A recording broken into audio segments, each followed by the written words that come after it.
Assalamualaikum warahmatullahi wabarakatuh. Perkenalkan, nama saya Muhammad Fajar Arafi.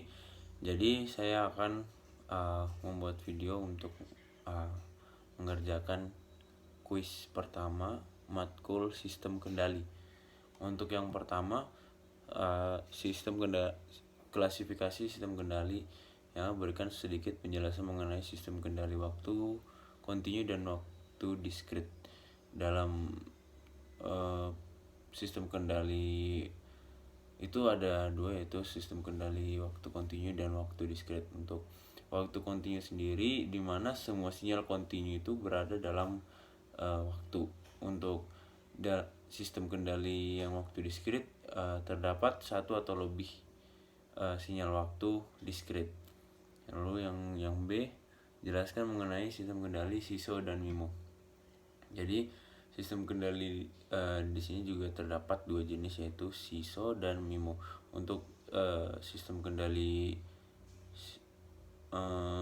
SISO sendiri yaitu single input and single output, yang dimana SISO ini memiliki satu masukan dan satu keluaran, sama seperti namanya atau singkatannya. Sedangkan sistem kendali MIMO atau multiple inputs and multiple outputs itu dia memiliki lebih dari satu masukan atau lebih dari satu keluaran.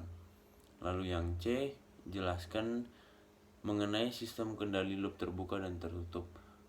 Untuk sistem kendali loop terbuka itu atau sistem kontrol open loop, itu suatu sistem yang keluarannya tidak mempunyai pengaruh terhadap aksi kontrol. Jadi artinya sistem kontrol terbuka keluarnya tidak dapat digunakan sebagai umpan balik dalam masukan.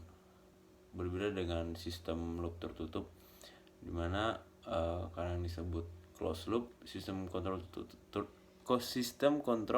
loop tertutup adalah sistem kontrol yang sinyal keluarannya mempunyai pengaruh langsung pada aksi pengontrolan. Sistem kontrol loop tertutup juga merupakan sistem kontrol yang berumpan balik. Lalu yang nomor 2, jenis umpan balik. Yang A, jelaskan mengenai umpan balik positif. Umpan balik positif merupakan umpan balik yang memperkuat kerja sistem yang setelahnya atau berikutnya. Lalu yang B, jelaskan mengenai umpan balik negatif. Umpan balik negatif di sini adalah umpan balik yang berupaya mencapai tujuannya dengan memberikan respon terhadap kegagalan pencapaiannya. Lalu yang C, jelaskan juga mengenai pengaruh umpan balik pada noise. Di sini fungsi transfer loop terbuka karena sinyal noise saja itu adalah namanya alone, dengan rumus CS per NS dengan sama dengan GB. CS di sini adalah keluarannya dan NS di sini adalah tambahan dari noise-nya.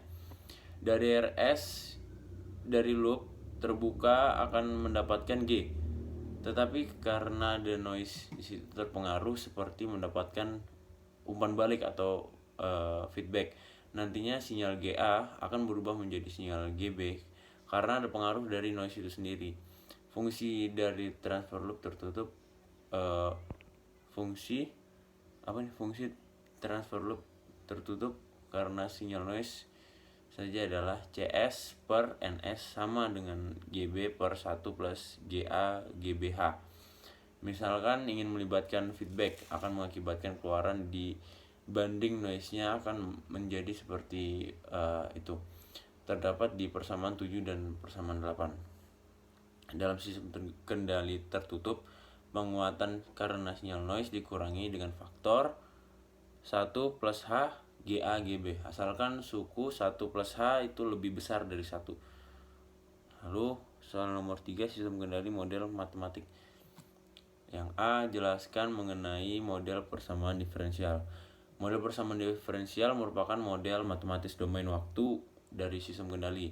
Terapkan hukum dasar pada sistem kendali yang diberikan dan dapatkan persamaan diferensial dalam hal masukan dan keluaran dengan menghilangkan variabel perantara. Lalu jelaskan mengenai model fungsi transfer.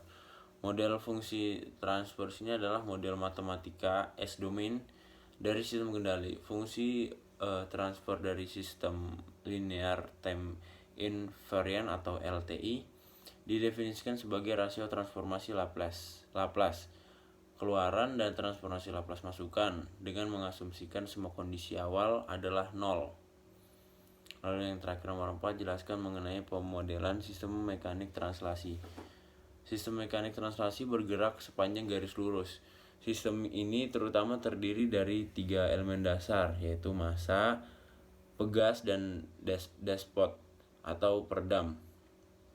Jika suatu gaya diterapkan pada sistem mekanik translasi, maka gaya tersebut ditentang oleh gaya yang berlawanan karena massa. Jadi ketika kita menarik sesuatu, pastinya benda itu akan pastinya kita sendiri merasakan perlawanan dari benda itu sendiri. Jadi maka itu jika suatu gaya diterapkan pada sistem mekanik translasi, maka gaya tersebut ditentang oleh gaya yang berlawanan karena adanya massa, elastisitas, dan gesekan sistem. Karena gaya yang diterapkan dan gaya yang berlawanan berada dalam arah yang berlawanan, dan juga jumlah aljabar gaya yang bekerja pada sistem adalah 0. Mungkin cukup sekian